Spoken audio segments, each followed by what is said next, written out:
Hello વિદ્યાર્થી મિત્રો, આપણે લાસ્ટ લેક્ચરની અંદર બલ્કિંગની ચર્ચાઓ કરી લીધી. બરોબર. હવે આપણે આ ચેપ્ટર નંબર 9 ની છેલ્લી થિયરી જેની ચર્ચા આપણે કરવા જઈ રહ્યા છીએ, જે થિયોરિટિકલ દ્રષ્ટિએ જોવામાં આવે તો ઇટ્સ નથિંગ લાઈક ઇમ્પોર્ટન્ટ ટાઈપની છે, પણ એને ભણવી પડે અને ખૂબ જ ઇન્ટરેસ્ટિંગ વસ્તુ છે. એટલે છોકરાઓ અહીંયા તમે ધ્યાન રાખશો તો તમને બહુ આમ નવી વાત જાણવા મળશે એવી છે કે ભાઈ અત્યાર સુધી આપણે ઘણા બધા ટાઈપ ઓફ અમાઉન્ટ જોયેલા છે, ઘણા બધા પર્વતો છે એ જોયા છે. હવે દરેક પર્વતની હાઈટ છે એ સમાન નથી હોતી. અમુક પર્વતો છે એ ખૂબ વિશાળકાય છે. તો આપણને ખબર છે કે આપણી પાસે માઉન્ટ એવરેસ્ટ કે જે વિશ્વનો સૌથી હાઈએસ્ટ ઊંચાઈ ધરાવતો અમાઉન્ટ છે, તો ઈ માઉન્ટની ઊંચાઈ જે છે એ કેટલી છે બધાને ખ્યાલ હોય તો 8848 મીટર, मतलब 8.8 કિલોમીટર ઊંચાઈ ધરાવતો માઉન્ટ એવરેસ્ટ છે, પર્વત છે.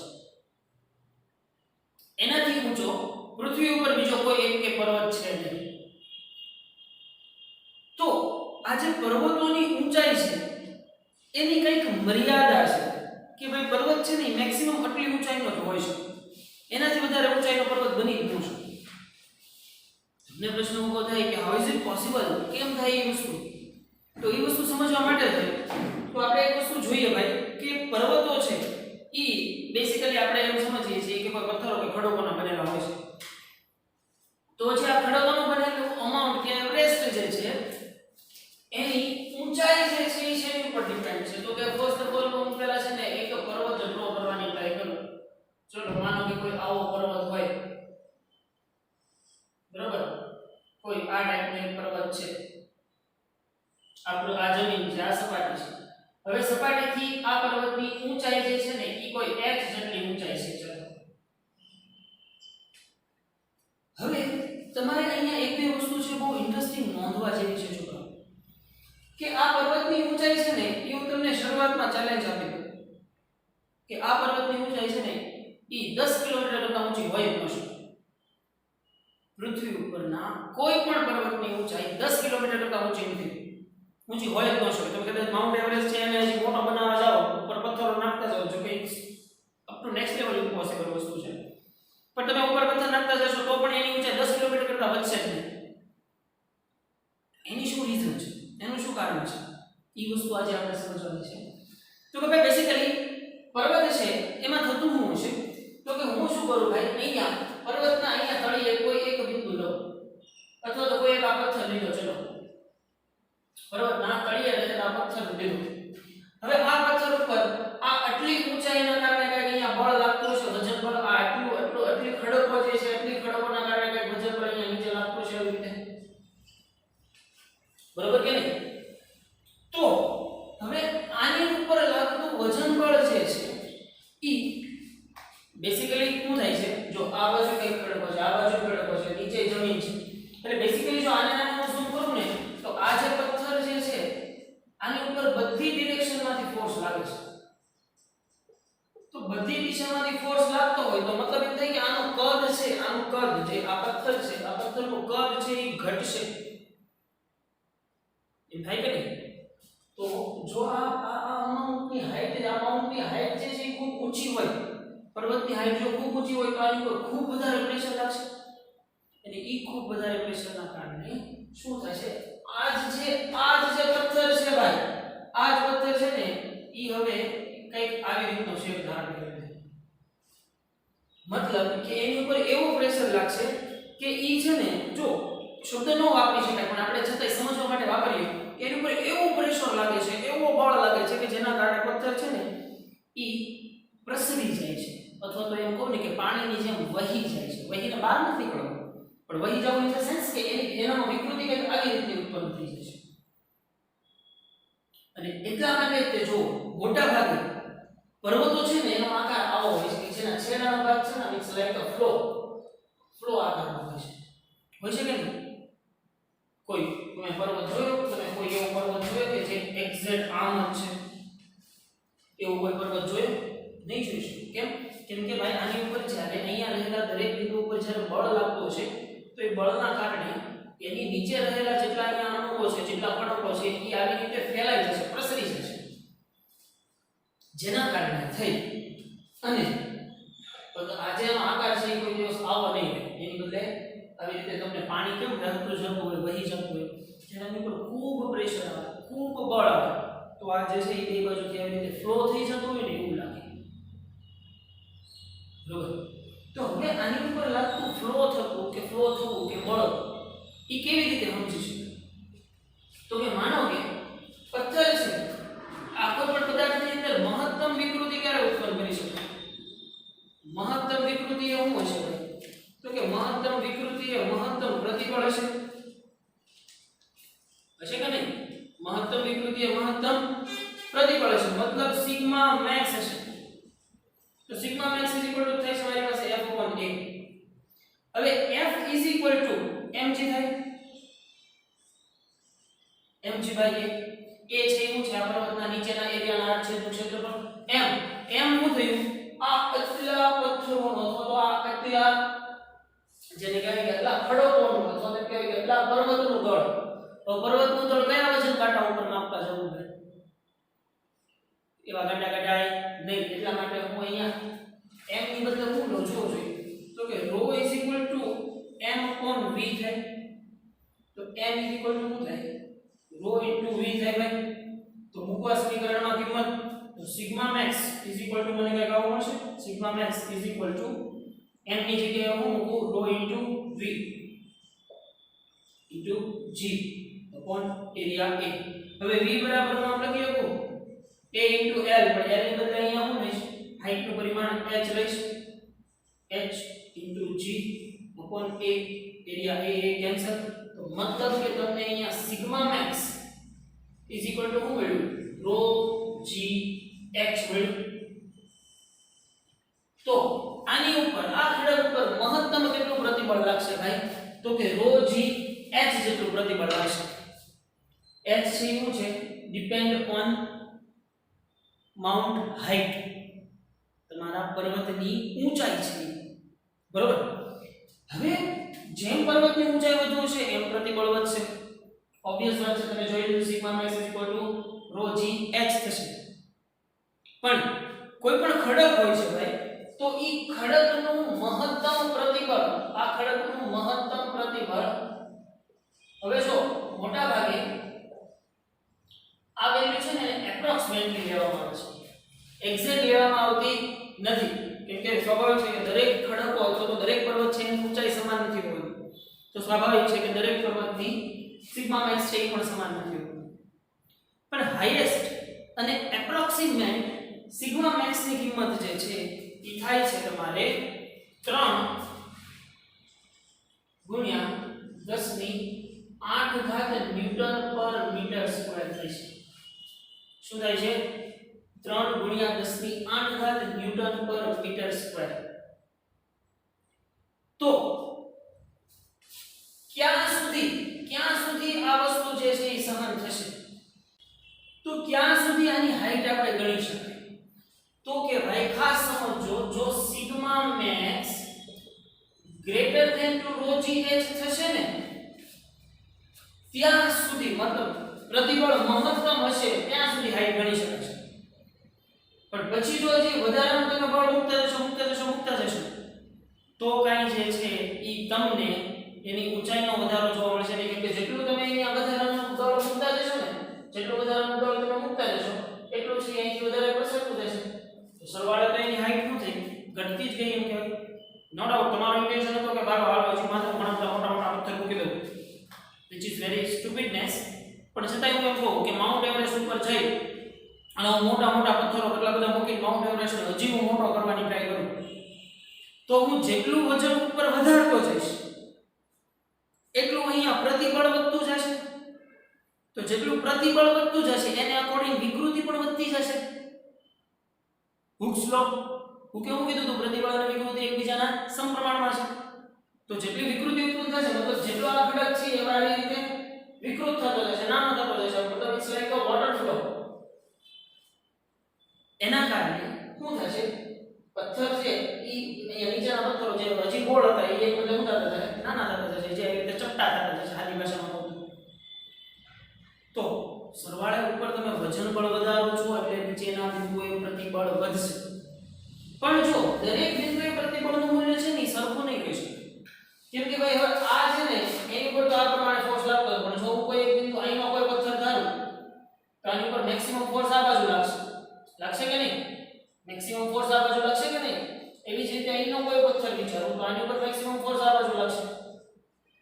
એનો મતલબ એમ થાય કે ભાઈ તમારો પર્વત જે છે ઈ તમને વોટરફ્લો પાણી જેમ કેમ વહેતું જતું એની જેમ પથ્થરોની અંદર વિકૃતિ ઉત્પન્ન થાય છે, ઈ કદ વિકૃતિ નથી થતી. નો ડાઉટ અહીંયા બધી બાજુથી પ્રેશર લાગે છે એટલે કદમાં ફેરફાર થાય છે, પણ અહીંયા કદ વિકૃતિ નથી ઉત્પન્ન થતી. અહીંયા હું વિકૃતિ કેવા પ્રકારની વિકૃતિ ઉત્પન્ન થાય છે ભાઈ? આકાર વિકૃતિ ઉત્પન્ન થાય છે. ખાસ સમજવાનું છે આ વસ્તુ. બધી બાજુથી પ્રેશર લાગે છે એટલે આપણે નોર્મલી એમ સમજીએ કે બધી બાજુથી પ્રેશર લાગતું હોય, બધી બાજુથી એક સરખું બળ લાગતું હોય તો આપણે એને કદ વિકૃતિ નામ આપી દઈએ. તો કેવા ટાઈપની વિકૃતિ ઉત્પન્ન થાય છે ભાઈ? આકાર વિકૃતિ ઉત્પન્ન થાય. હું કામ કેમ કે જો નો ડાઉટ બધી બાજુથી પ્રેશર સરખું લાગે છે, પણ દરેક બિંદુએ બધી બાજુ સરખું પ્રેશર નથી લાગતું. જો વચ્ચેનો કડક છે એની ઉપર સમજીએ છે કે બધી બાજુથી સરખું પ્રેશર લાગતું હોય, પણ જે છેડાના પથ્થરો જે છે એની ઉપર તો શું થતું હશે? છેડા તરફ વધારે બળ લાગતું હશે, એટલા માટે એમાં વિકૃતિ છે એ કેવા પ્રકારની વિકૃતિ ઉત્પન્ન થશે? આકાર વિકૃતિ ઉત્પન્ન થશે તેમ કહે છે. અહીંયા કદ વિકૃતિ ઉત્પન્ન નથી થતી. શું ઉત્પન્ન થાય છે ભાઈ? આકાર વિકૃતિ ઉત્પન્ન થાય છે. ક્લિયર? તો હવે હું એપ્રોક્સિમેટલી વેલ્યુ મેળવું છું. અહીંયા નોટ સો પરફેક્ટ નથી, પણ પ્રાયોગિક અનુમોદનની આધારે એપ્રોક્સિમેટ વેલ્યુ આપણે મેળવીએ કે પર્વતની મેક્સિમમ હાઈટ છે એ કેટલી હોવી જોઈએ. કે ભાઈ હું એપ્રોક્સિમેટ લઉં કે સિગ્મા મેક્સ હશે ત્યારે લગભગ બરાબર, જો લગભગ બરાબર which is a greater than rho gh, but approximate value માટે હું લઉં છું કે જે લગભગ બરાબર rho gh max બરાબર થાય છે. બરાબર? જો sigma max તો that's why h also max. તો h max is equal to શું થશે? h max is equal to નહીં, it's a nearby equal to અથવા તો લગભગ બરાબર sigma max upon rho into g. બરાબર?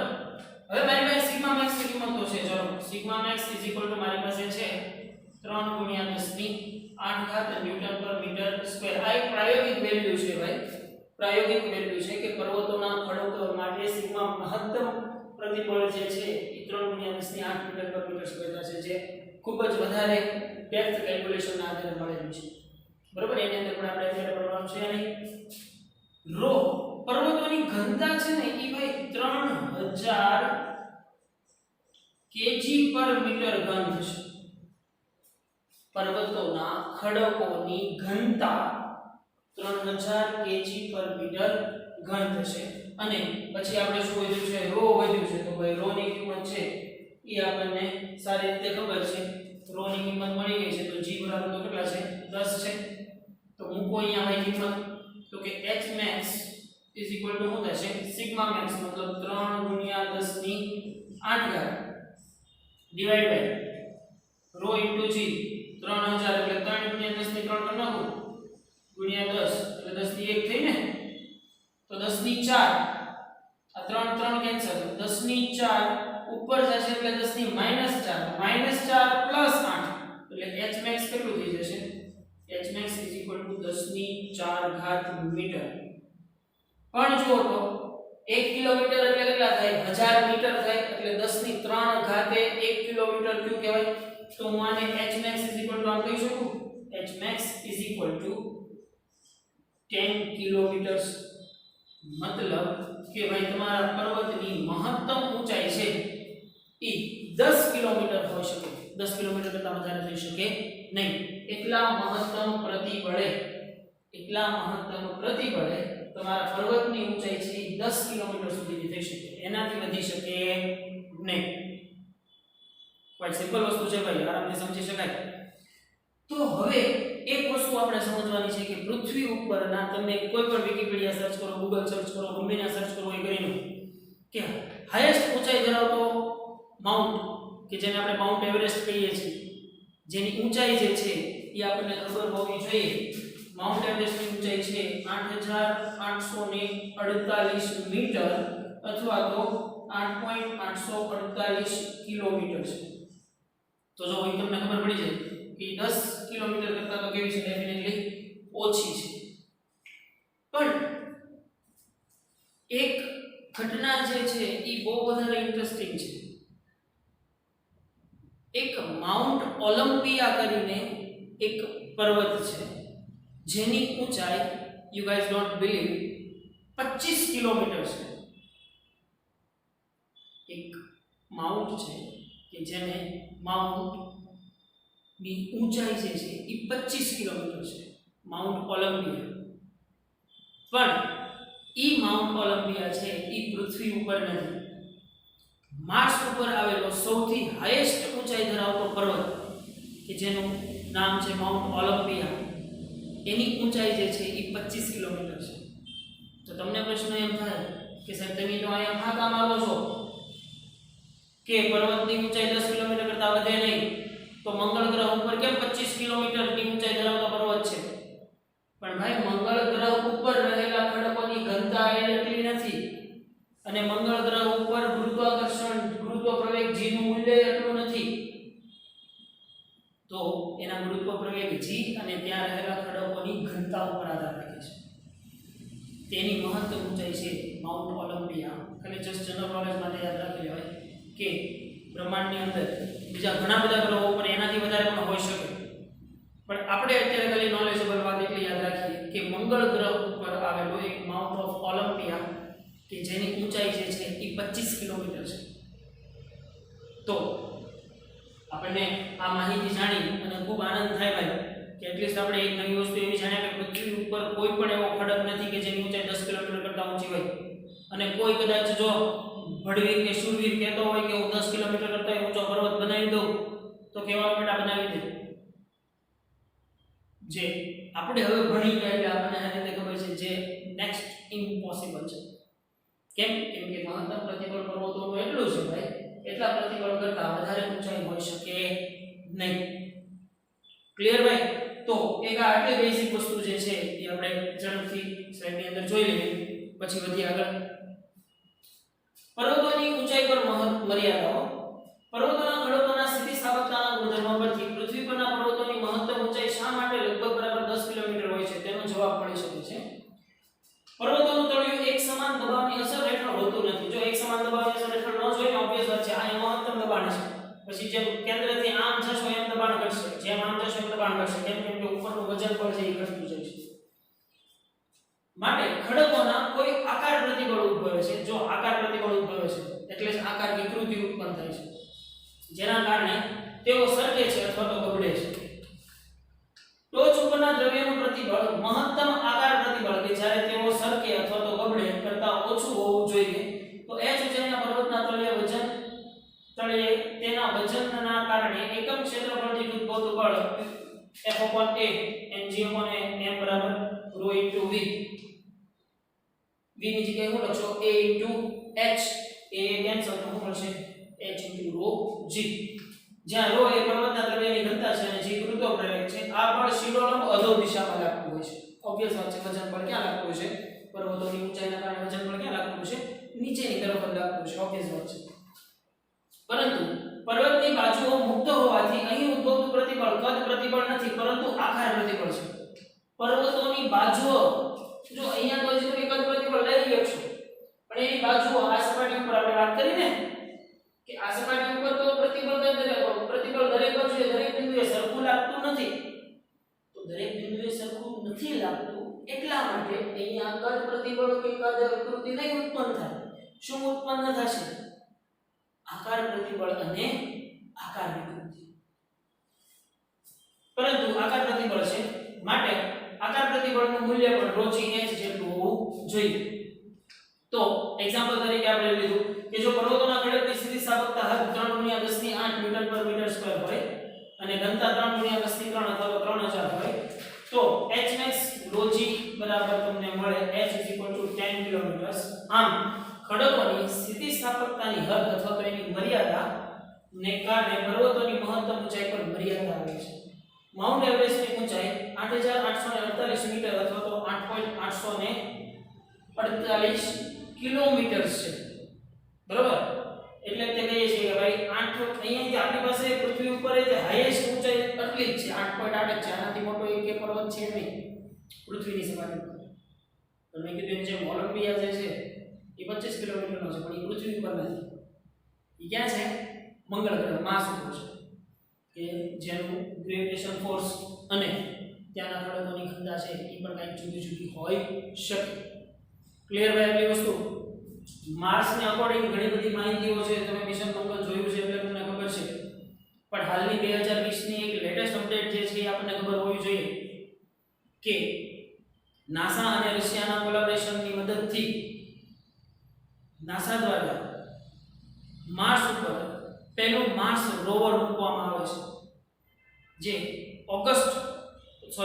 ઓક્ટોબરની અંદર આઈ થિંક ઓક્ટોબરની અંદર જે છે એ માર્સ લેન્ડિંગ થવાનું છે. જે ખરેખર આપણા માટે ખૂબ જ સારી બાબત કહેવાય કે આપણે ત્યાં જઈને જાણવાના છીએ બધી વસ્તુ, ત્યાંના ખડકોની, ત્યાંની માટીની અંદર શું છે એ બધું. નો ડાઉટ થર્મલ ઇમેજના કારણે ઘણી બધી વસ્તુઓ ક્લિયર છે પણ એનું વધારે ઊંડાણપૂર્વકનું પરીક્ષણ છે એ 2020ના અંત સુધીમાં આપણી પાસે આવી જવાનું છે, જે આપણા માટે ખૂબ સારી એવી માહિતી કહેવાય. એટલે વધી આગળ આપણે આપણા ટોપિકની અંદર. તો હવે ભાઈ અમુક જેલેબલીના દાખલાઓ એ ટ્રિપલીના ને બધાના દાખલાઓ છે અને પછી આની પછી એક લેક્ચર એવો થશે કે જેની અંદર આપણે ટેક્સ્ટ એક્સરસાઇઝો છે એ ગણવાની છે. જો છોકરાઓ અમુક એક્સરસાઇઝો છે દાખલા તરીકે કોણીય વેગવાળી હોય કે જડત્વની ચાક માત્રાવાળી હોય તો એ બધા શબ્દો તમારા માટે હાલમાં નવા છે. એટલા માટે એવા 5 થી 6 દાખલાઓ છે જેને અત્યારે આપણે સ્કીપ રાખશું, જેને અત્યારે આપણે અલગ રાખશું. જ્યારે તમારા એ બધા ચેપ્ટરો આગળના અમુક ચેપ્ટરો ક્લિયર થાય, નહીં તો હું ડાયરેક્ટ સૂત્રો મૂકતો જાઉં તમને કાંઈ ખબર ન પડે હું કામ નહીં. બરોબર ને? એટલા માટે અમુક દાખલાઓ છે એને અત્યારે આપણે સાઈડમાં કરતા જઈશું કે જેથી કરીને એનો બેઝિક માહિતી તમે ભણી લો, પછી એ દાખલાઓ છે એ સોલ્વ કરશું. અત્યારે આપણે જેટલી વસ્તુ આમાં ભણી ગયા છીએ, જેટલી વસ્તુને આપણે અત્યારે તાત્કાલિક રિલેટ કરી શકીએ છીએ એ બધી વસ્તુ ક્લિયર કરશું. ક્લિયર ભાઈ? તો વધીએ ભાઈ AI ટ્રિપલીના દાખલા તરફ. દાખલાની રકમ તમને થોડીક મોટી લાગશે પણ વાતમાં કંઈ બહુ ખાસ દમ છે નહીં. આરામથી સમજી શકાય એવી વસ્તુ છે કે એક કેપિટલ R ત્રિજ્યાવાળા લાકડાના પૈડાને બે અર્ધવર્તુળાકાર ભાગોમાંથી બનાવવામાં આવે છે. એક લાકડાનું પૈડું જે ગોળ છે એને વચ્ચે તેમ કાપી નાખો કે જેની ત્રિજ્યા છે ને કેપિટલ R છે. એવા બે ભાગો જોડી અને એક ટાયર બનાવો. મતલબ એક લાકડાનો ટુકડો છે ને એ આટલો હતો ભાઈ અને બીજો લાકડાનો ટુકડો છે ને એ આટલો હતો. આ બેને જોડી અને એક આવું પૈડું બનાવવાનું છે કે જેની ત્રિજ્યા રેડિયસ છે એ કેટલી છે? R છે. હવે સ્વાભાવિક છે કે એને જોડવા હશે તો ફેવિકોલથી જોડાય નહીં. એની ફરતે શું કરવી પડશે? કંઈક ધાતુની પટ્ટી લગાડવી પડશે કે જેની મદદથી એ બે ભાગો છે એ જોડાય રહે.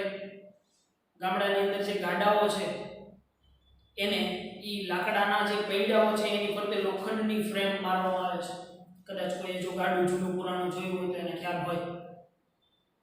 જે આ ઈ સમયના ટ્યુબલેસ ટાયરો કહેવાતા. બરોબર? અત્યારે આપણી પાસે નો ડાઉટ ઘણા બધી ટેકનોલોજી આગળ વધી ગઈ છે પણ ઈ સમયના ટ્યુબલેસ એટલા માટે કે લાકડું ઘસાય નહીં એટલે લોખંડની પટ્ટીઓ મારવામાં આવતી.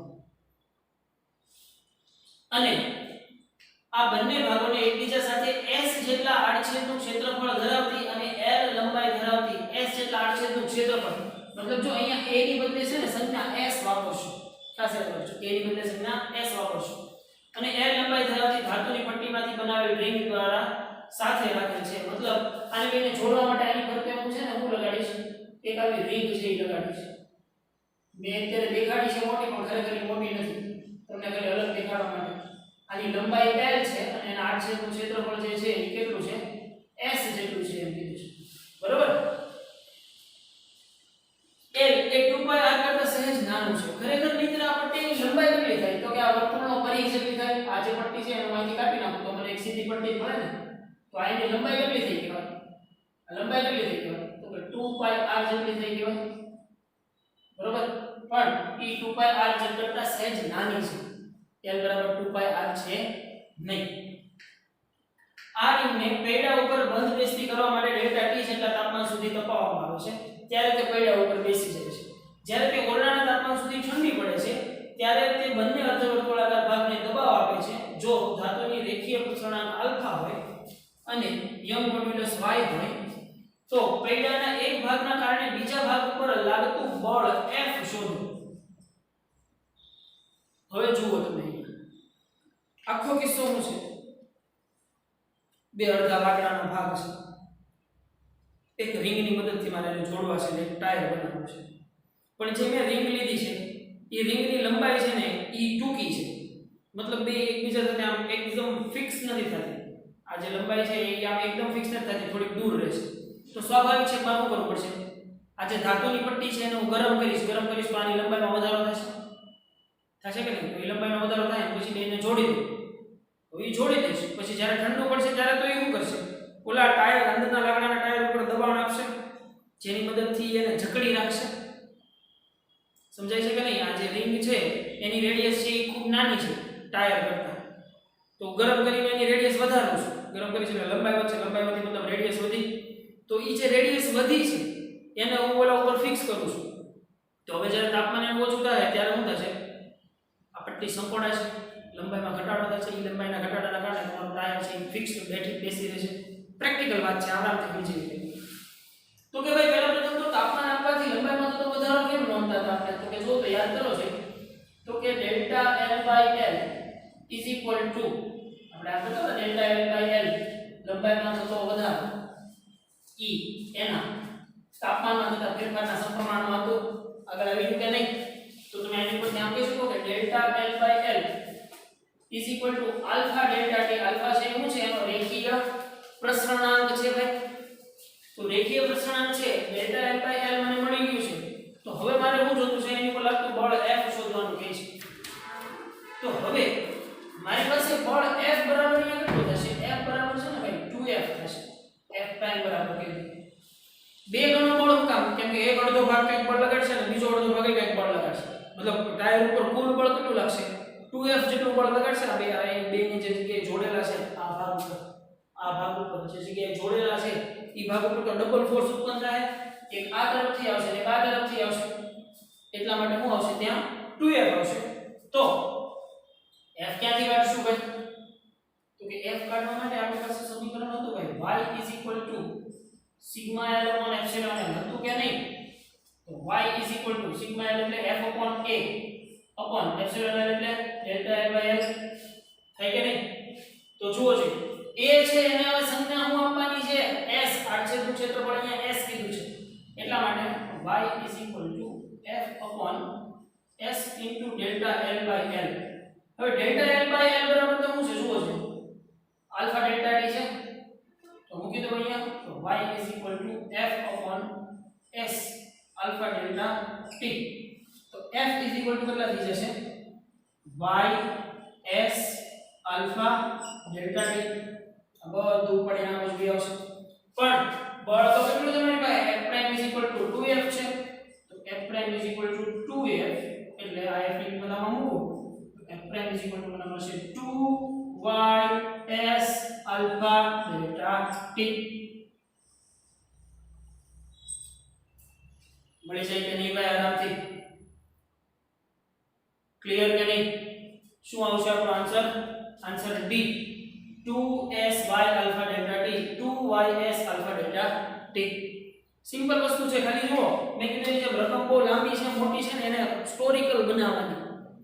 યસ બે અડધા ભાગના લાકડાના ટુકડા લીધા, એની પર તે ચડાવવાની પટ્ટી છે, એની ત્રિજ્યા નાની છે. તમારે શું કરવું પડશે? એને ગરમ કરવી પડશે. તો ગરમ કરીશ એટલે એની લંબાઈમાં વધારો થશે. લંબાઈમાં વધારો થાય મતલબ રેડિયસ ત્રિજ્યામાં વધારો થશે. ત્રિજ્યામાં વધારો થાય પછી એને હું બેહારી દઉં અને પછી નોર્મલ તાપમાને લઈ આવ્યું એટલે એ સંકોડાશે. સંકોડાશે એટલે શું થાય? બળ લાગશે અંદરના ટાયર ઉપર. તો બળ લાગશે એ કેવું લાગશે? બે તરફથી લાગશે, આ તરફથી ને આ તરફથી છે. એટલે F 2F કરી નાખો. તો y ઉપરથી પહેલા હું F મેળવી લઉં, કિંમત મૂકી દઉં, આરામથી થઈ જાય કે નહીં? ક્લિયર? તો હવે એનાથી આગળ વધીએ એક દાખલામાં. AIEEE 2000 JEE 2015 માં પૂછાયેલી વાત છે. સમજવા જેવી છે, ઇન્ટરેસ્ટિંગ, મજા આવે. હાલાકી આનું સૂત્ર તમે કદાચ અત્યારે નહીં ભણી ગયા હો, પણ આપણે પારિમાણિક સૂત્રોની અંદરથી સૂત્ર યાદ કરવાની કોશિશ કરશું. કે a જેટલો આડછેદ ધરાવતા એક સમાન તારમાંથી બનાવેલ સાદા લોલકનો આવર્તકાળ t છે. લોલક તો આપણને ખબર છે ને કે જેના છેડે કંઈક દળ લગાડેલું હોય અને આવી રીતે દોલિત ગતિ કરતું હોય, બરોબર? તો આવું એક લોલક છે. ચલો આવું એક લોલક છે, આવું એક લોલક છે, આવી રીતે ગતિ કરે છે, બરોબર? હવે જ્યારે લોલકમાં વધારાનું દળ કેપિટલ M ઉમેરવામાં આવે, હવે હજી અહીંયા દળ વધારે ઉમેરવું, તો પહેલા માનો 1 કિલો એટલે હવે 2 કિલો કરી દે. તો પહેલા આવર્તકાળ t હતો અને જ્યારે ખૂબ વધારે દળ વધે તો ત્યારે એમાં આવર્તકાળ કેટલો થાય છે? tm થાય છે. આવર્તકાળ બદલાઈને tm થાય છે. જો તારના દળનો m મોડ્યુલસ y હોય તો 1/y શોધો. ડાયરેક્ટ જ કીધી દીધું 1/y શોધો એટલે. તો લોલકના આવર્તકાળનું સૂત્ર તમે પારિમાણિક સૂત્રોની અંદર છે એ જોઈ ગયા. શું જોઈ ગયા ભાઈ? કે t આવર્તકાળ t = 2π √L/G. જોઈ ગયા કે નહીં? t = 2π √L/G અથવા તો m/k. એ બધા સૂત્રો, આ સૂત્રો તમે તારો છો, આગળ જતા તારો છો. તો માનો કે જ્યારે ઓછું દળ હતું ને ત્યારે આટલો આવર્તકાળ મળતો હતો. હવે કેપિટલ M દળ વધવાથી સ્વાભાવિક છે આમાં દળ લગાડો. અહીંયા જે પેલા આના લોલક થતો તો હવે મેં દળ વધારી દીધું. તો દળ વધારી છે એટલે પહેલા તો જે તારાને બાંધેલો છે તારની લંબાઈમાં વધારો થાય કે નહીં થાય? પેલા નોર્મલ હતું ત્યારે આવર્તકાળ t હતું. હવે મેં દળ વધારી દીધું છે તો સ્વાભાવિક છે કે પહેલા તો તારની લંબાઈમાં વધારો થાય કે નહીં? તો તારની લંબાઈમાં દળ વધવાથી લંબાઈ ડેલ્ટા n વધે. તો નવો આવર્તકાળ tm શું થાય ભાઈ? તો કે નવો આવર્તકાળ tm = થઈ જાય 2π √L+Δ/L/G. થાય કે નહીં? તો આ મારું સમીકરણ થયું પહેલું, જ્યારે નોર્મલ દળ હતું ત્યારે. આ થયું મારું સમીકરણ નંબર બીજું, જ્યારે મેં એમાં દળ વધાર્યું તો લંબાઈમાં વધારો થયો. હવે જો હું આ બંને સમીકરણનો ગુણોત્તર લઉં, પહેલા તો હું લઈ જ લઉં. ચલો આ બંને સમીકરણનો ગુણોત્તર લઉં મતલબ tm/t કરું તો 2π કેન્સલ થઈ જશે, √g કેન્સલ થઈ જશે. તો વચ્ચે હું √L+Δ/L/L વચ્ચે કે નહીં? g કેન્સલ આઉટ થઈ જશે. અંશમાં છે આ છેદમાં છે એટલે છેદમાં આવી ગયું. તો તમને આનો રૂટ દૂર કરું સામેની બાજુ સ્ક્વેર લાગશે. તો કે tm/t એનો હોલ સ્ક્વેર કરી નાખો. હોલ સ્ક્વેર = L/L એટલે 1 થઈ જશે. 1 + Δ/L/L થાય કે નહીં? તો તમને પ્રશ્ન ઉભો થાય કે આમાં m મોડ્યુલસ ક્યાંથી લાવવું? યસ, આવી જાય. Δ/L તો છે તો m મોડ્યુલસ મળી જાય ને. શું થાય? m modulus y = f/k. બરોબર? Upon sorry f/a/Δ/L. તો Δ/L શું થાય? f/a/y થાય કે નહીં? f/a/y. તો હું આ સમીકરણમાં એની કિંમત મૂકું ભાઈ કે નહીં? આ સમીકરણમાં એની કિંમત મૂકું છું. યાદ રાખો, અહીંયા જોવો હરખું. tm/t એનો હોલ સ્ક્વેર = 1 + Δ/L/L ની જગ્યાએ હું મૂકીશ f/a/y. અંશનો છેદમાં આવ્યો. હવે મારે જોતું છે ખાલી આમાંથી 1/y જ જોતું છે. તો પહેલા તો આ 1 પ્લસ છે અને સામેની બાજુ મોકલી દેશો એટલે શું થાય? -1 થશે. તો મારી પાસે શું કોઈ જુઓ જોઈએ? f/a/y = tm/t એનો હોલ સ્ક્વેર -1 છે ને? આ બાજુ +1 છે, ઓલી બાજુ એટલે -1.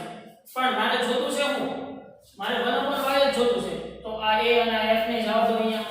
તો 1/y = થઈ જશે, સામેની બાજુ a ઉપર જશે અને f છેદમાં આવશે. કૌંસ મોટો કૌંસ કરું છું. tm/t એનો હોલ સ્ક્વેર -1 વચ્ચે કે નહીં? હવે f બરાબર તમે અહીંયા શું લખી શકો? mg લખી શકો. લખી નાખો f બરાબર mg. જુઓ જોઈએ આન્સર આવો કઈ આવે છે કે નહીં? તો કે ભાઈ આવે છે આન્સર મારો b. tm/t² -1 a/mg. યસ, આપણો આન્સર છે એ એકદમ કરેક્ટ છે, રાઈટ છે.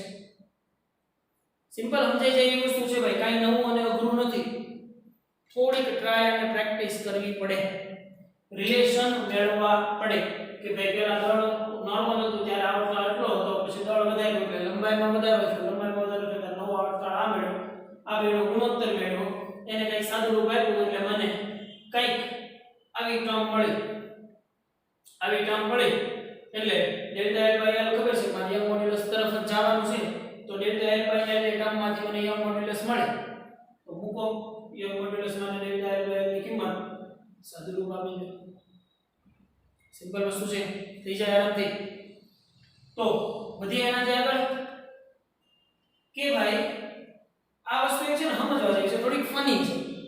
એક માણસ વિશાળકાય માણસ તરીકે એવી રીતે વધે છે કે તેનું રેખીય પરિમાણ 9 ગણું વધે છે. કયું પરિમાણ? રેખીય પરિમાણ. રેખીય પરિમાણ 9 ગણું વધે છે.